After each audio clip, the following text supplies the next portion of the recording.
Phoenix की आंखों से एक दर्द भरा आंसू टपका जो सीधे चेल्सी के शरीर पर गिरा और उसे जलाकर एक बड़ा छेद बना दिया। लेकिन वो आदमी गुस्सा नहीं हुआ बल्कि बहुत खुश नजर आया, क्योंकि उसे पता था कि अगर वह फीनिक्स को जिंदा पकड़ लेता है तो राजा को जवाब दे सकता है। लेकिन तभी फीनिक्स के शरीर की आग धीरे धीरे बुझने लगी, जैसे कि वह कभी भी मर सकता है। दयालु स्वभाव वाले वेई ने यह देखा तो बिना सोचे समझे उसके बंधन खोल दिए। बंधनों से मुक्त होते ही फीनिक्स मानो पुनर्जन्म ले चुका हो। उसने वेई की ओर आभारी नजरों से देखा और अपने अग्नि जैसे पंख फैलाकर आकाश में उड़ गया। जाने से पहले उसने वेई के लिए अपनी एक दिव्य शक्ति से भरी फीनिक्स की पंख छोड़ दी। बाद में जब वेई ने सबके सामने वह पंख दिखाकर साबित करना चाहा कि उसने सच में फीनिक्स को पकड़ा था, तो सबकी हैरानी के लिए वह पंख अपनी चमक खो चुका था और एक साधारण मुर्गी का पंख बन चुका था। लोग उसका मजाक उड़ाने लगे और राजा को लगा कि वेई उससे मजाक कर रहा है। गुस्से में राजा ने आदेश दिया कि वेई को फांसी दी जाए। लेकिन जैसे ही जल्लाद उसे मारने वाला था, वही साधारण सी पंख अचानक सुनहरी रोशनी में चमकने लगी। आकाश काला हो गया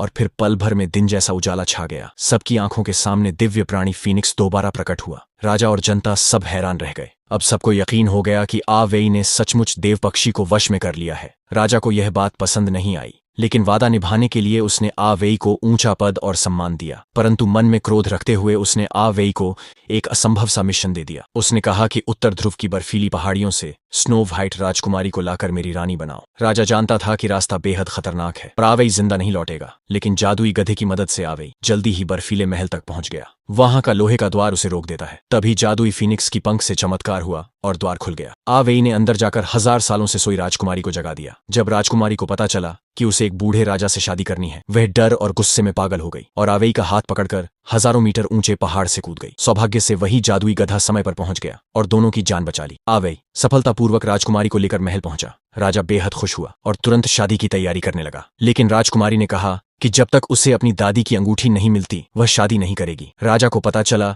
कि वह अंगूठी एक विशालकाय व्हेल जैसी जीव ने निगल ली है, इसलिए उसने फिर से वेई को उस जीव के पेट से अंगूठी लाने का आदेश दिया।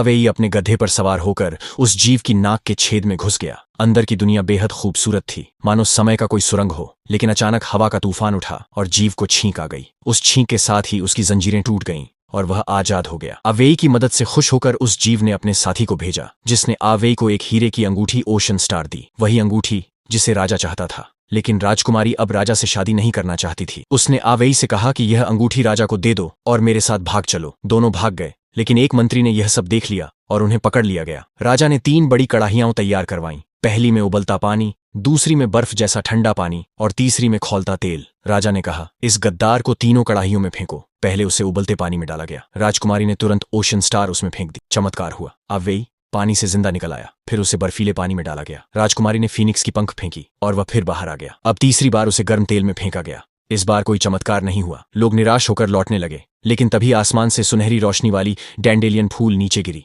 और सबकी आंखों के सामने वेई तेल के कड़ाहे से उड़कर बाहर निकला। उसके शरीर से दिव्य प्रकाश निकल रहा था, जैसे कोई देवता उतर आया हो। असल में जादुई गधा उसकी मदद के लिए दुनिया के छोर तक जाकर अमृता का फूल लाया था। राजा यह सब देखकर स्तब्ध रह गया। फिर अचानक वेई गायब हो गया। वह एक बुलबुले में समाकर दूर चला गया। कुछ समय बाद वह लौटा और सबकी पसंद से वह नया राजा बन गया। वह और राजकुमारी हमेशा खुशी और प्रेम से साथ रहने लगे।